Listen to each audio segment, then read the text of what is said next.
అంటే భారత్ లక్ష్యం ఏంటంటే ఉగ్రవాదాన్ని అంతం చేయాలి, అలాగే కాశ్మీర్ సమస్యను పరిష్కరించుకోవాలి అని చెప్పేసి. ఈ యుద్ధం వల్ల భారత్కు కలిగిన ప్రయోజనం ఏంటి?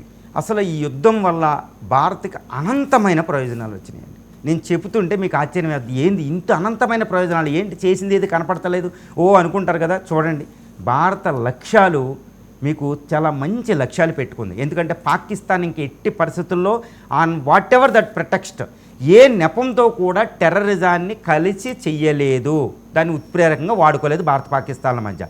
నిన్న మోడీ గారు వెంటనే ప్రకటించారు వల్ల విరమణ తర్వాత, ఏంటి ఇక్కడ నుంచి టెర్రరిస్ట్ అటాక్ జరిగితే దేన్నైనా భారత్పై జరిగిన యుద్ధంగా తీవ్రంగా పరిగణిస్తాం, అన్ యాక్ట్ ఆఫ్ వార్ కింద పరిగణిస్తాం. అంటే పాకిస్తాన్ ఇంకా టెర్రరిజాన్ని కొనసాగించలేదు. అంటే భారతదేశం మొట్టమొదటి విజయం ఏంటి, ఇక టెర్రరిజం పాకిస్తాన్ ప్రమోట్ చేయలేకుండా టెర్రరిజం అంతం అయ్యింది. మొట్టమొదటి ప్రయోజనం అండి, ఒక అద్భుతం అని చెప్పుకోవచ్చు. 1990 నుంచి బాధపడుతున్నాం మనం. ఓకే, 3 దశాబ్దాల పాకిస్తాన్ టెర్రరిజానికి ఫుల్ స్టాప్ పెట్టేసింది ఈ యుద్ధం. ఇక రెండోది ఏంటంటే, భారత్ అంటే ఎప్పుడు పాకిస్తాన్ శత్రువుగా పెడతారన్నమాట. ఒక కోట్ పెట్టి ఒక ఇన్వర్టెడ్ కామాస్లో పెడుతుంది ప్రపంచం. భారత్ అంటే పక్కన శత్రువు పాకిస్తాన్ ఒకటి ఉంది కదా అన్నట్టు. ఇక నుంచి భారత్ అంటే ప్రపంచంలో ఏ శక్తి కూడా పాకిస్తాన్కి ఎనిమి అనరు. పాకిస్తాన్ ఎంత కాబట్టి మనం దాన్ని పరిగణిస్తారు భారతదేశాన్ని. దక్షిణాసియా దాటి ప్రపంచం మీద ఫోకస్ చేయగలగదు. ఇది చాలా లోతైన విషయం అనమాట. భారత్ నెంబర్ 1 ప్రపంచంలో అని తెలిసింది. తర్వాత సూపర్ పవర్ అవుతున్నాం మనం గొప్ప చెప్పుకుంటున్నాం, వేరే వాడు గొప్ప చెప్తాడు ఈ బ్రిక్స్లోను వాటిలో వీటిలో ఈ 4th లార్జెస్ట్ ఎకానమీ అని. కానీ ఈరోజు ప్రపంచం చూసింది ఒక ఫ్యూచర్ సూపర్ పవర్ యొక్క ఆయుధ పటిమ, యుద్ధ నీతి, దౌత్య నీతుల్ని ప్రపంచం చూసింది. అంటే భారత్ ఇక నెంబర్ 1 సూపర్ పవర్ అని మీకు అర్థమవుతుంది.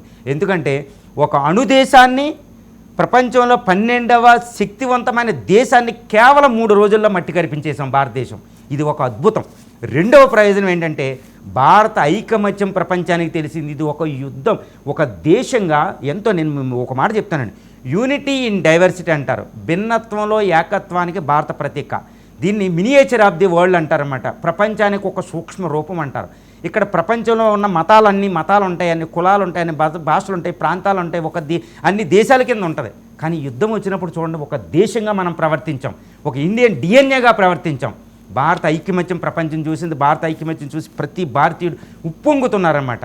సో ఇప్పుడు రెండో విషయం ఏంటంటే, ప్రయోజనం, పాకిస్తాన్ ఇంకా ఎప్పుడూ కూడా భారత్పై కన్నెత్తి చూడదు, యుద్ధపరంగా చూడదు, టెర్రరిస్టుల పరంగా చూడదు.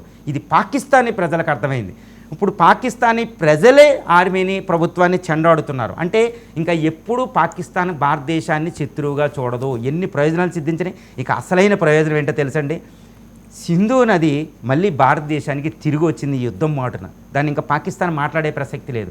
ఇప్పుడు మనకి ఎన్నో టీఎంసీ వాటర్ కావాలి. నార్త్ వెస్టర్న్ ఫ్రాంటియర్ స్టేట్లైన హర్యానా, రాజస్థాన్, పంజాబ్, ఢిల్లీ, జమ్మూ అండ్ కాశ్మీర్ ఎంతో వాటర్ కావాలి భారత్ ఎదగడానికి. 2047 ప్రపంచ సూపర్ పవర్ రావడానికి ఆ వాటర్ తెచ్చేసుకున్నాం సింధు నది పేరు మీద. చరిత్రలో మనం ఎన్నో యుద్ధాలు చూసాం.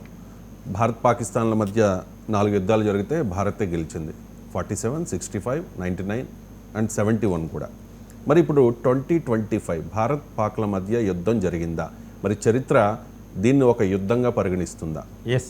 ఎస్ అండి. ఇప్పుడు భారత్ పాకిస్తాన్ల మధ్యన ఎవరిని అడిగినా ఎన్ని యుద్ధాలు జరిగినాయంటే 4 యుద్ధాలు అంటారు. 1947లో, 47, 48లో ఒక యుద్ధం, 65లో లాల్ బహదూర్ శాస్త్రి గారు అటు ఆయూబ్ ఖాన్ ఉన్నప్పుడు ఒక యుద్ధం, 71లో ఇక్కడ ఇందిరా, అక్కడ జుల్ఫికర్ అలీ భుట్టో ఉన్నప్పుడు 3వ యుద్ధం అంటారు. తర్వాత 4వ యుద్ధం కార్గిల్ వాజ్పేయి గారు, అక్కడ నవాజ్ షరీఫ్ గారు. ఈ 4 యుద్ధాలు చెప్తారు. కానీ ఇప్పుడు 2025 యుద్ధం, ఇటు మోడీ, అటు షహబాజ్ షరీఫ్, మున్నీర్ అసీఫ్ ఉన్నారు. ఈ యుద్ధాన్ని చరిత్ర తప్పనిసరిగా 5వ యుద్ధంగా పరిగణిస్తుంది. ఎందుకంటే ఈ ఇందిరా యుద్ధాన్ని నేను చాలా ఎక్కువ ప్రయారిటీ ఇస్తానండి. ఇందిరా వర్సెస్ పాకిస్తాన్ అనేది.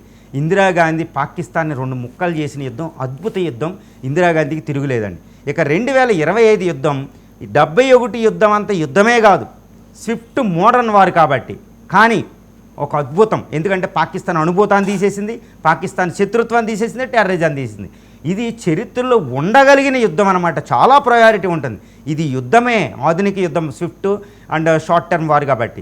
2025 యుద్ధం తప్పనిసరిగా చరిత్రలో ఒక అద్భుత యుద్ధంగా మిగిలిపోతుందని నేను చెప్పగలుగుతాను.